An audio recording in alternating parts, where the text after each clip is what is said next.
We we're speaking about turning water into blood. Is it positive or negative? I forgot to put a question mark. Negative. This parsha has so much in it. It's amazing. So we know that Hashem is planning to take the Jewish people out of Egypt, and Hashem told Moshe to go and tell Pharaoh to let the Jewish people out, to let them out. And as we know, Pharaoh said, no, I don't want to let them out, right? First he said, yeah, then he said, no, he doesn't want. And we know that Moshe told him, okay, you don't want to let the Jewish people go out, you're going to get a plague. And there was 1 and 2 and 3. As we know, there were 10 plagues. We're going to discuss the first one here. And obviously, when I said, the water into blood, we all know what we're talking about the first plague of the 10 plagues. The whole idea of going out of Egypt is a very central part in Judaism. We say it every day, and I know we discussed it many times, and it's something we discuss and speak and chew over and over and speak about over and over because it's something very central and very difficult to get by. Every day in davening, we mention going out of Egypt. When we say Shema, all the time, everything is always going out of Egypt, going out of Egypt. Why? Going out of Egypt means Mitzrayim in Hebrew, Metzarim, is going out of our boundaries, going out of our limitations, things that we tie ourselves in, we put ourselves in the jail, all limitation we put ourselves. This is what Mitzrayim is. Mitzrayim, right? Egypt in English, Egypt in Hebrew is Mitzrayim, Metzarim. So when we speak about going out of Egypt, we don't mean necessarily going out of that particular country. Yeah, we're not there now. We're in a different country, obviously. And some of us are very far from that country. And even those of us who live in Israel, it doesn't matter. The concept, the idea is to leave, to go out of all the boundaries of all of our limitations that we are used to, and to be a free person. Now, it's not an easy thing. It's very, very hard because we're so used to the things that we do, and to go out of it and change our lives and do the right things are not easy. And one of the first things, and that's what Torah is teaching us here, that one of the first plagues that Hashem told Moshe to tell Pharaoh that if he's not going to let the Jewish people go out, he's going to bring of them the plague of blood. What does it mean? The Nile, the Egyptians worshipped the Nile. Right, internal prisoners, to be an internal prisoner, 100%, Cheryl. The Egyptians everything was very physical, was very earthy. There was nothing godly, the way they behaved, the way they believed. So they didn't look up to heaven. Here we're going to have rain. You look up to heaven, you look up to the sky. Obviously, God is everywhere, but that's usually you say you look up to heaven, to God, right? They looked, everything was on the surface, on the ground. How did they get water to water their crop, their trees, their stuff, their wheat? Everything was coming from the Nile. They weren't looking up to heaven, as we say. Everything was earthy. They worshiped the Nile, because if the Nile wouldn't have water, wouldn't give them enough water, then there would be a drought, right? There would be no food, no water, no food, nothing grows. We cannot live without water. Obviously, we don't have to explain that. So this was something that Egypt worshipped. So here in our analogies, okay, Egypt worshipped, and what did Hashem say? What did Hashem do? What was the punishment of the first plague that God wanted to teach the Egyptians, to make it hard for them and tell them, please let the Jewish people go out? They still didn't let, but something that Hashem wanted to teach us, the Jews. When you want to go out, the Jewish people, when you want to go out of your own boundaries, when you want to go out of your own jail, of your own prison that you are imprisoning yourself in, from your own limitations, I want to do something good, but I can't. This is the first lesson. What is the first lesson? That water that they worshipped, and water is something that brings us enjoyment. Also, as far as food, water, on the ocean, or you take a shower, you drink cold water. Water is something that you grow food, it brings a lot of enjoyment. Fire is hot, right? It warms us up, it can destroy. Water can also, too much water can also destroy, God forbid. But water usually represents something that is enjoyable, nice, relaxing, and so on and so forth. And here's something that the Egyptians worshipped so much became blood, something that they couldn't use, something that brought destruction because they couldn't drink. You can't drink blood, you can't drink that. I'm going to soon explain what Hashem wants us to teach us with it, but just to mention a few of the miracles that happened, just for us to understand, it's so hard to imagine. Now, the Egyptians, the Nile turned all blood. And it said that it smelled because everything that lived in it, the fish, everything died. Obviously, nothing can live in water, in blood. And the Jewish people, though, had water. So the only way, how were the Egyptians able to survive? You can't survive without water. And it took a long time till the blood turned to water again, right? Pharaoh suffered, so then he called Moses, he said to Moshe, go pray. Moshe went to daven. It took time. So how it was, let's say here we have a cup, my makeup brushes anyway. So the cup was full of water. And the Egyptians were able to drink if they paid money to the Jews for a cup of water. If they didn't, if they gave to the Jews a cup of water, the minute they will start drinking from it, it would turn into blood. So it made them understand that they had enslaved the Jewish people for so many hundreds of years. They never paid them. Never paid them. They beat them. They did such terrible things to them. So now it was a way, one of the ways kind of to repay. But if they didn't, an Egyptian person and a Jewish person were holding a cup. The cup was water. The Torah says that if the Jewish person was drinking with a straw, for him or for her, water was coming out, and the Egyptian blood was coming out from the minute it was coming to his mouth from the same cup. I mean, the miracles that Jewish people had seen and the other people, the Egyptians, it was beyond. Now, what does it represent? Blood represents warmth, excitement, living, life. God forbid somebody who is not alive, the first sign is that they're cold. I remember it was a sad thing when Rabbi Joachim in Edmonton, I don't know if you know, maybe you remember, maybe 20, I don't know, 25, 24, 23, whatever, many years ago, 23 years ago, probably, they lost the little boy. Something fell on him, a bookshelf, and then they found it. They just realized that in the morning. It was a dresser. A dresser, right? And I remember a dresser that shelves or whatever, yeah. I remember when I was speaking to Rivki, to Mrs. Dreyloch, she called me sobbing, whatever, it was terrible. We were both sobbing for so many hours on the phone. She told me that she went to get her son, the baby. She saw the thing laying on him and she started calling his name. He wasn't moving or anything. So she went to get him. She picked up the furniture and she said he was cold. I don't know why I just came out to mind. God forbid somebody who is not alive, they're cold. An alive person is warm. The blood is warm, is hot. It shows on life. It shows that we are excited. When somebody is cold, they don't care. They're dead about that specific thing. What is the Torah teaching us here?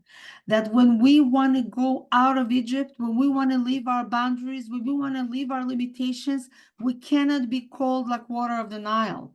We cannot. We have to turn into blood. We have to get excited. We have to know that this is something that is important, that is special, and we are excited about it. Because otherwise, it doesn't last. And a person can say, why do I have to be excited? I know what is right and what is wrong. So I know that before Shabbos, 18 minutes before, I have to light Shabbos candles. Why do I have to be excited about it? I have to light Shabbos candles. Why do I have to be excited that I have to put a mezuzah? I have to put a mezuzah. So I buy a mezuzah, put a mezuzah. But we we're not excited about something, after a while, we become cold and freezing, and it's dead. Nothing stays. When we do things just because we have to, after a while, we stop doing them.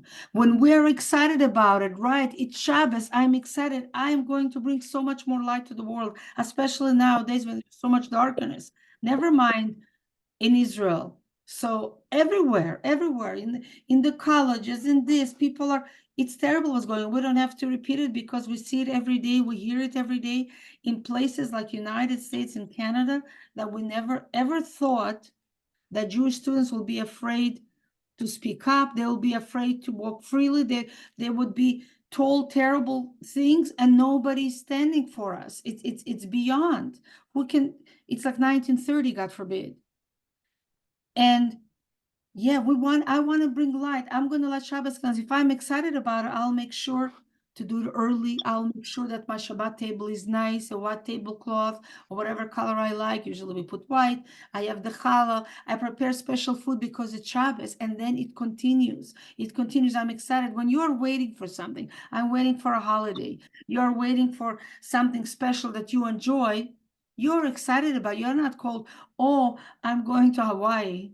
Because one of my friends here last week, she told me she's going to Hawaii. So I remember I'm thinking, she has it warm, we have it cold here. Anyway, she says, I'm going to Hawaii in 2 days with her friend. That's wonderful. When you're going to a holiday or you waiting for family to come, for a special gift to arrive, for something that you bought, whatever that is, you count the days, you're excited, you're warm about it. If it's not important, you are cold, and after a while, it goes away. And we see that, unfortunately.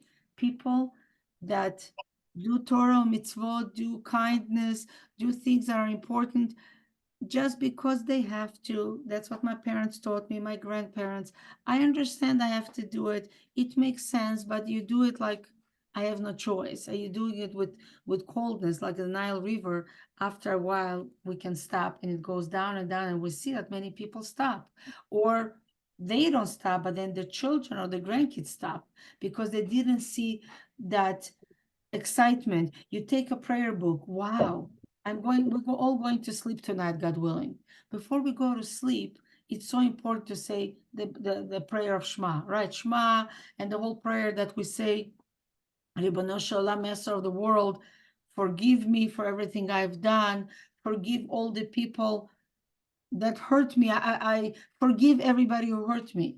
Forgive those people as well. I mean, that's an amazing level to get to ask Hashem to forgive, that I forgive the people that hurt me, and I'm asking God, don't punish them and forgive them as well. We're not speaking about evil people. We're not speaking about terrorists. We're speaking about our friends.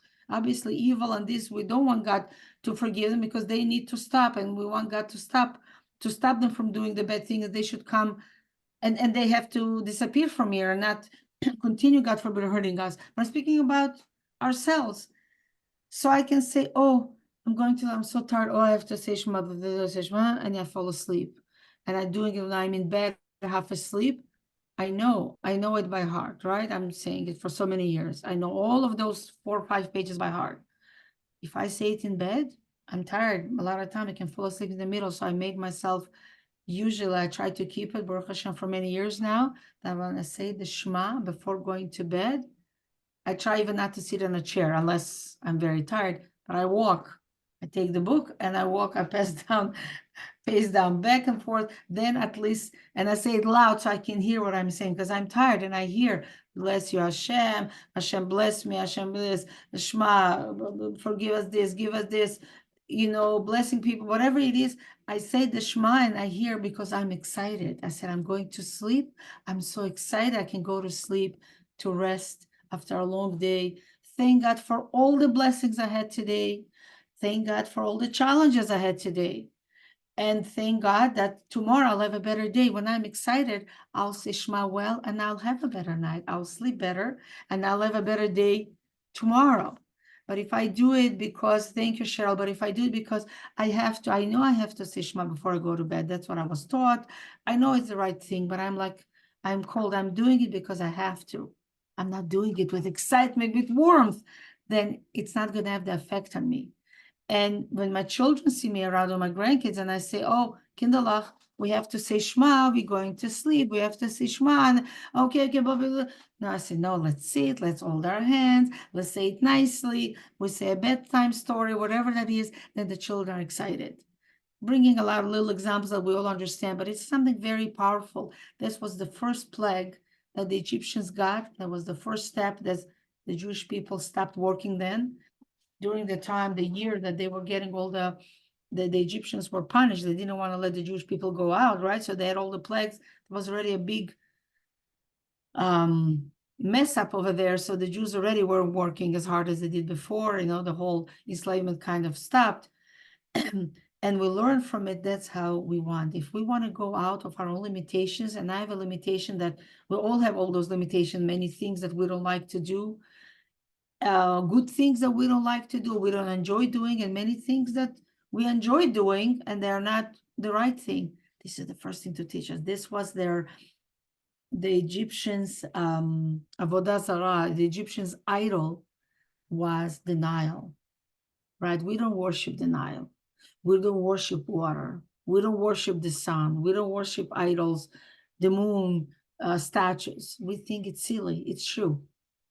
Those people that did, they had a lot of inclination. They had some kind of understanding. We don't do it now, not because we're so smart, it's because there was a time in history that the tzaddikim basically killed that evil inclination because people did terrible things in order for the idols. They would kill their family members, they would kill their kids, everything for idol worshiping was terrible. But the idol worshiping did not disappear. We have a different idol worshiping now, not denial. And that's what we're learning. How do we go out of those limitations? What is our idol worshiping? What is our idol in the 20th century, in the 19th century, for many centuries now? We all know the dollar, the money, the wealth, the fame, all those external things. Obviously, we need money to live. But what do we do when we get a lot of money or a little bit of money, whatever? What do we do? Some people choose to indulge, like denial, like water, eat more, do things with it for myself, and so on and so forth. Did you hear words from my sister? Sorry, I did not read. Whoever wrote that to me, I couldn't read it. So maybe. What do we do with that money? Some of us will take, some people will take and indulge with that money. And some of us will take some of the money for our own use. And some of the money they would give away to charity. This is, then we are not worshiping that dollar. We're not worshiping that money. You know, I was giving, I have here some, whatever, money that we give the kids, right? For Hanukkah geld. So we gave the 50, we gave a 10, we gave a loonie, whatever, different things for the kids. And the children know when they get Hanukkah geld, that's the whole thing of Hanukkah. Why do we give geld, not gifts? I mean, some people give gifts. It's not wrong, but it's the Jewish tradition is to give money and not gifts. Why money? Because money, we're teaching a child that you have to be charitable. A gift, you can't take something and break and share with someone else. You're going to break the whole thing. You can give away the whole thing, which is nice. But you got $50, give $5 away, 10th part. You got $100, give $10 away. We teach, because this is our idol worshiping. Because with money, we buy jewelry, we buy homes, we buy cars, we buy many things with money. But with money, we buy mitzvahs. We give, we share. This is the highest thing that we can do. And that's why we have to take that the coldness that we have, and we have to turn it to warmth. And what was the second thing? What was the second plague? The first was blood. The water turned into blood. The second one was frogs. The whole land had so many frogs. Frogs are cold. Frogs live in water, right? They're cold. What did the frogs do? In order to punish the Egyptians, they sacrificed their lives, the frogs, and it said that they went even into ovens, which obviously they died because they wanted to ruin. They went into the bread, into different foods that the Egyptians were cooking, and then they couldn't eat it because there was a frog in it, and so on, to punish the Egyptians because it was so terrible. You think about it, they enslaved us for so many hundreds of years, And then we ask them to go out and they say no, they have one plague, and then they realize that it's really God because they couldn't get rid of it till Moshe prayed for them. And then the second plague comes, and again they say, no, we'll let you go. And then when it's all good, again, no. So then another plague and another plague, and never learned the lesson till the 10th plague when Pharaoh was afraid he'll die himself and so on. But what does it teach us? That when we are in something cold, when we take something and we are indulging in something, let's use it, let's change it for something higher. Like let's sacrifice ourselves for that, like the frog went to the oven. What does it mean? That I'm very excited. I'm trying to think of a good example. I love getting dressed nicely. We all women here, most of us do. We like to look good, put makeup, our hair, dress nicely. Fine. So I'm going to use it for something good. I'm going to say, okay, I want to look nice, right? Because Jewish women have to look nice. I'm going to make sure that I buy and I wear modest clothing. I'll make sure that my clothing are always clean and look good.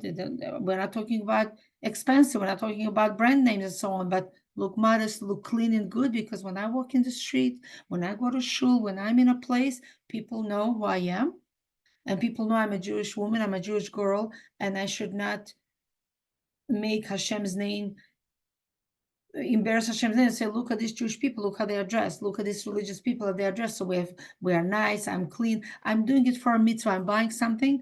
I got a nice sale, or I bought whatever. I spent a lot of money. I bought a nice outfit for something. You know what? Let me wear it first on Shabbos. I connect all those mundane things with something holy, with something special. And then I elevate it. That's how I go out from my own limitations. What does it mean to go out of Egypt? My own boundaries, my own limitation, because our own body, ourselves, we are very selfish. We are very egoistic. That's how we are. That's how we are born, like that. We are born, a baby is born, right? The hands are closed. Everything for me, the little fists, they're all closed. God forbid when people die, there's nothing else to take. Everything, it's finished. But everything for me. We always tell a child, share, open. You have candy, give. No, I don't want. Please share a little bit. We always give.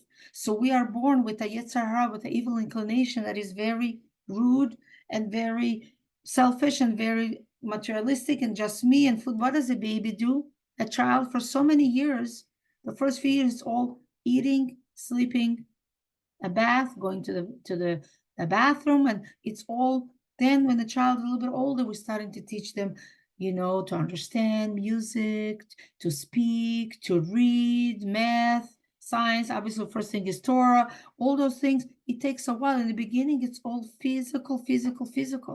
That's how God created us, and that's our lesson. That's what our mission is, to change the physical into something, not into something, into spiritual. So whatever we are doing, we are eating food, we say a blessing. We make sure that it's kosher. We say a blessing. We say, okay, I'm going to eat this because that's going to give me strength to go help my friend, to go visit somebody in the hospital, to pick up the phone to somebody with themselves, to cook a nice meal for Shabbos, to cook a nice meal for someone, to be able to dress modest, even though it's cold. I'm going to try to see whatever I can, and I'm going to walk to shul on Shabbos, God willing. I know I'm going to have to put pants, or I don't know what, but obviously I'm going to have a skirt on top because it's so cold. I'm putting more things, but I'm going to see what I can do. I walk on Shabbos, so I'm going to dress very warmly. If I cannot, then I'm going to stay home. I'm not going to go drive.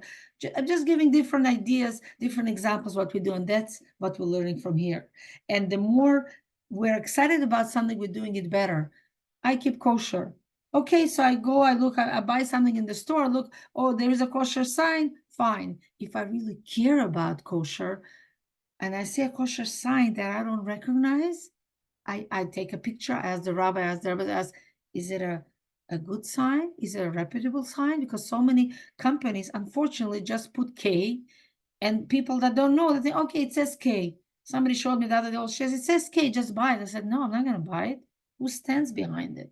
There is no body that stands behind. Will you buy a Tylenol that just says Tylenol and it doesn't have any brand name and it's open? There's no seal. Will you drink it? She said, no. I said, so how do you want me to drink something, vitamins, or buy a product, if I want it kosher and just says K, I don't know who is behind it, who says it's kosher. Companies want to sell, and there's a lot of fraud everywhere, unfortunately. There's a fraud in here too. It's a big market, and they write K, and many people buy. So if I care enough, I go and I ask, and I inquire, and if I don't care, I don't care. If I care to put mezuzahs on my door, I buy a nice mezuzah.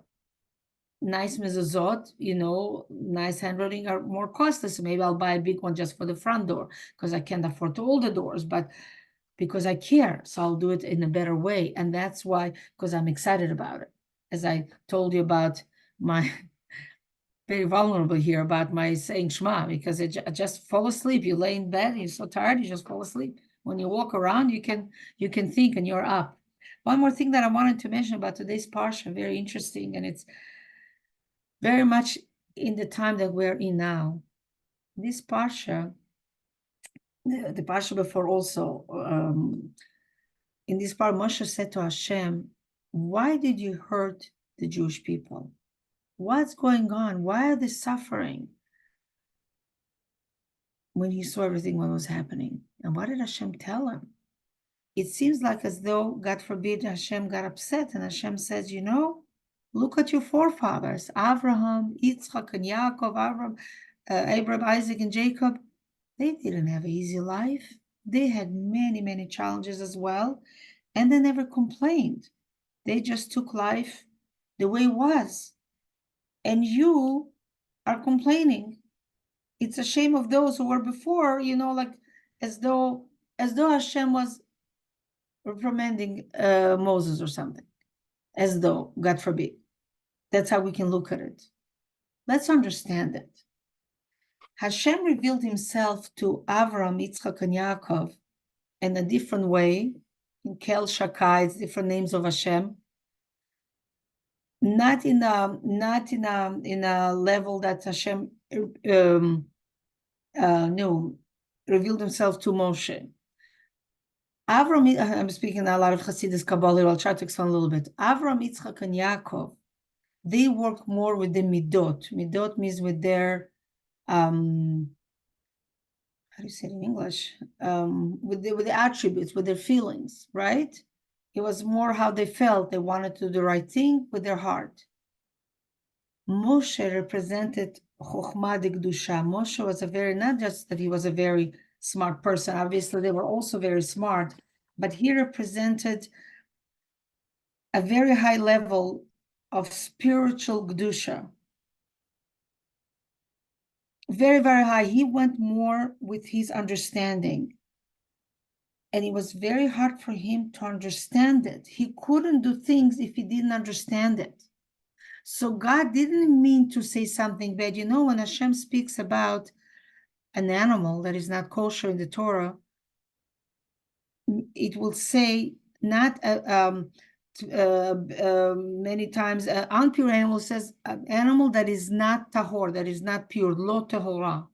So if Hashem is careful not to say something not nice about an animal, Hashem wouldn't tell us anything bad about Moshe. It wasn't bad about Moshe. What Hashem wanted to teach us here, what Hashem wanted us to learn from Moshe here is that Moshe wanted to understand. He says, what's going on? Why is it like that? And Hashem told him, they didn't ask me. You asking me, I'll explain to you. Not everything we can understand. And now is a time that everything, we have to put things together, the feelings and the understanding, because everything is going to change. You're going to go out of Egypt. You're going to get the Torah. We're going to get the Torah, the above, the holiness is going to come down that was never there before till the receiving of the Torah, which we spoke many times, we won't speak now. But many things have changed. It's a special time. It's a time that we're going out of Galut, we're going out of exile, we're going to go out of Egypt. We're going to break so many boundaries, so many limitations. It's you have to try to rationalize what's going to happen, but it's hard to rationalize because we're going out of Egypt, we're going out of Galut, of exile. It's hard to rationalize as well.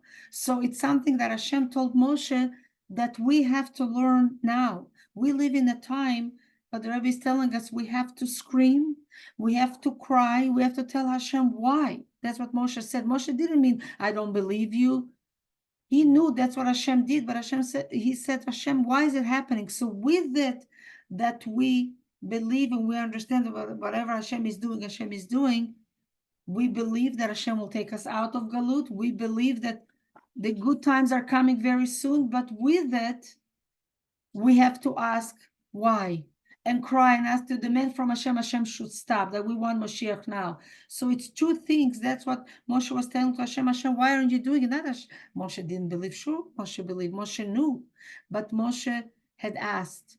And I think we mentioned that to you as well many times when people had asked the previous Rebbe, that was the Rebbe, he was then in New York, he escaped with the last ship that left Nazi Europe.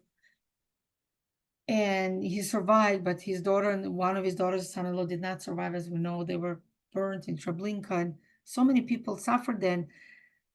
6 million and so on. And the Rebbe was crying always, and the Rebbe said, with it, that we know that whatever happened, and we know that obviously Hashem was there, but with that we have to tell Hashem why did you hurt your people? That's what Moshe said. So it's not bad, God forbid, about Moshe.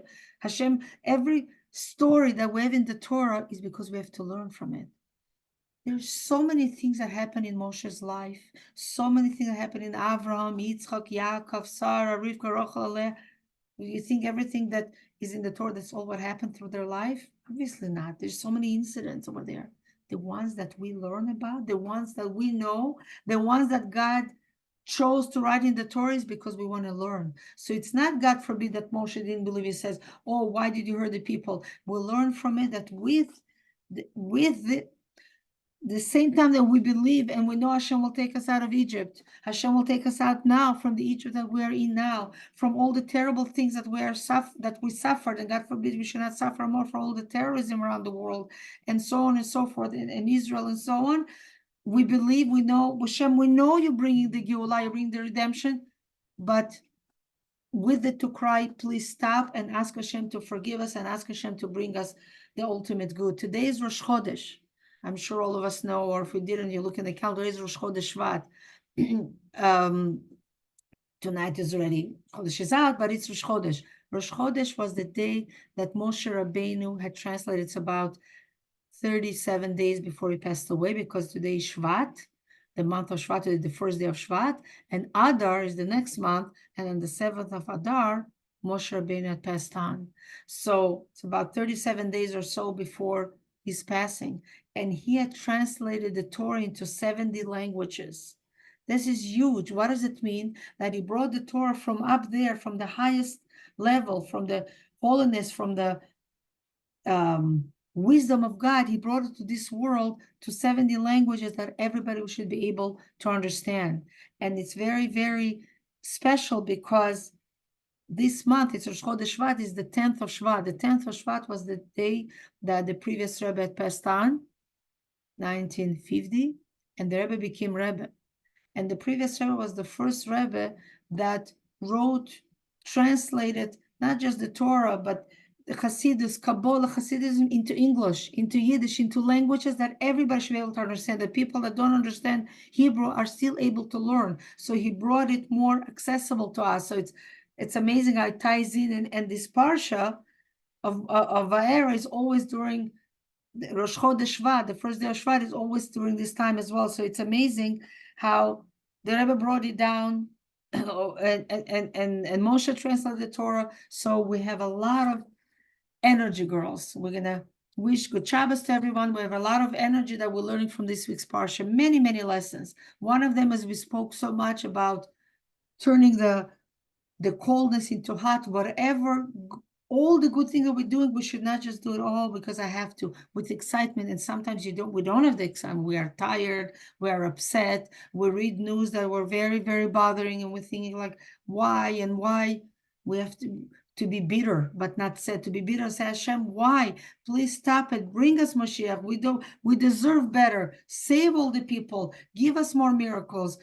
Give us more things, all the things more and more and more, because I'm sorry, I did not get to read everything. Jody, if you don't mind to write to me, we don't have the answers. If you wrote to me something like that happened, we don't have the answers. We don't. We're gonna have answer. We would have the answer if we were God. We will have the answers when Mashiach will come. But we still believe. We still Dear know. Rochel, dear Rochel, dear Rochel. 1 minute, 1 minute, Jody. Jody, let Come me on. finish, and then you will to tell me Spirit. Okay? And we're going to continue with our strength, with belief. That's the only way we'll prevail. When you read the news, what's going on in Israel, it's sad. Many things, many sad things obviously happen, but we see every day, every minute, how many miracles, how many people are saved.